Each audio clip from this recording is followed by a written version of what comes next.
Hello বন্ধুরা, আজকে আমি আপনাদের বানিয়ে দেখাবো তালের বড়া। তালের বড়া করতে সবার আগে কী লাগছে, এইখানে রেখেছি হচ্ছে সুজি 1 বাটি, এখানে 1 বাটি চালের গুঁড়ো, এখানে রয়েছে 1 বাটি আটা, এখানে রয়েছে 1 বাটি নারকেল কুড়িয়ে রেখেছি, 1 বাটি এখানে গুড় রাখা রয়েছে, এখানে 1 বাটির কম রয়েছে চিনি, এখানে রয়েছে একটা রিফাইন তেলের প্যাকেট, আর এইখানে রয়েছে সেই তাল। এই তালটা দিয়েই বড়া তৈরি করা হবে। কি করে করব সেটাই আমি আপনাদের দেখাবো। তাহলে প্রথমে এই তালের ওপরের অংশটাকে খুলে নিতে হবে।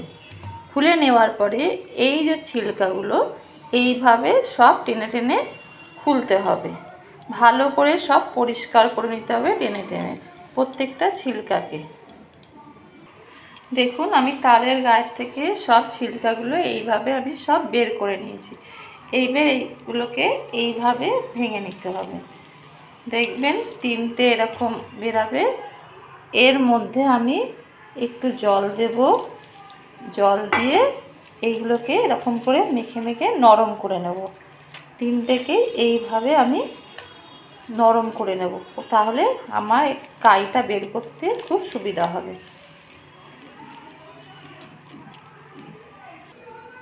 দেখুন, আমি এইগুলোকে সব নরম করে নিয়েছি। এইভাবে 3টেকেই আমি নরম করেছি। এইবার আমি এই একটা জালি মতন থালা নিয়েছি, এটা এর মধ্যে রাখছি। রেখে নিচে আমি একটা বাটি মতন রেখেছি, এইটা এর উপরে বসিয়ে দেবো। দিয়ে আমি এবার এইটাকে এইভাবে ঘষবো। ঘষে ঘষে নিচে এই কাইটা পড়ে যাবে। তাহলে দেখুন, ঘষে ঘষে আমি এর ভিতর থেকে এই এতটা মতন কাই বের করে নিয়েছি। এইবার আমি এক এক করে এর মধ্যে সব কিছু দেব। এইবার আমি এর মধ্যে এক এক করে সব জিনিস দিয়ে দেব। প্রথমে দেব এই 1 বাটি চালের গুঁড়ো, তারপরে দেবো আমি সুজি। সুজিটা আমি পুরোটা দেব না, হাফ আগে দেব, হাফ দিলাম। তারপরে আমি এই নারকেল পুরোটাই দিয়ে দেব।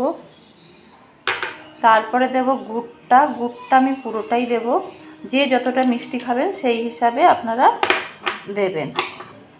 আমার এটা পুরোটাই গুড়টা লাগবে বলে আমি পুরোটাই গুড়টা দেব। লাগবে আটাটাও হাফ বাটি মতনই দেব, লাগলে আমি আবার পরে দিতে পারবো। মিষ্টি চিনি আমি এটার থেকে হাফ আমি চিনি দেব। দিয়ে আমি এবার ভালো করে এটা মাখবো। দেখুন, এইভাবে ভালো করে এটাকে ফেটিয়ে নিতে হবে। যত ফেটাবেন তত খেতে কিন্তু ভালো হবে। আমি যা দিয়েছিলাম আর কিন্তু দিতে হয়নি, সুজিটাও দিতে হয়নি, আটাটাও দিতে হয়নি।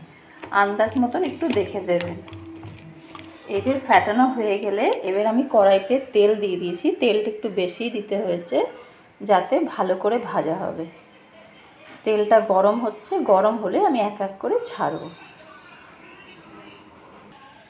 তেলটা আমার গরম হয়ে গেছে। এবার আমি ছোট ছোট করে বড়াগুলোকে এক এক করে ভেজে নেব। কিন্তু গ্যাসটা যখন তেতে যাবে তারপরে গ্যাসের আঁচটা একদম আস্তে করে দিতে হবে।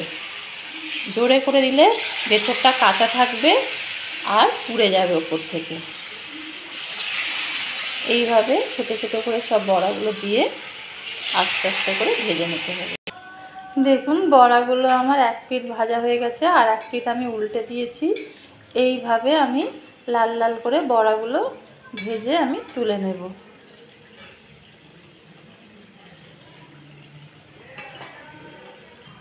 দেখুন, বড়াগুলো আমার ভাজা হয়ে গেছে। এইভাবে আমি একটু রেখে নিয়েছি তেলগুলো যাতে কড়াইতে থেকে যায়। এবার আমি বড়াগুলো তুলে নেব। দেখুন, তাহলে আমার একদম বড়াগুলো ভাজা হয়ে গেছে। খেতে কিন্তু খুব টেস্টি বড়াগুলো। আপনারা অবশ্যই বানিয়ে দেখবেন।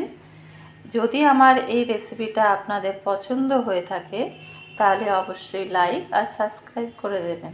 তাহলে আজকে এই পর্যন্তই।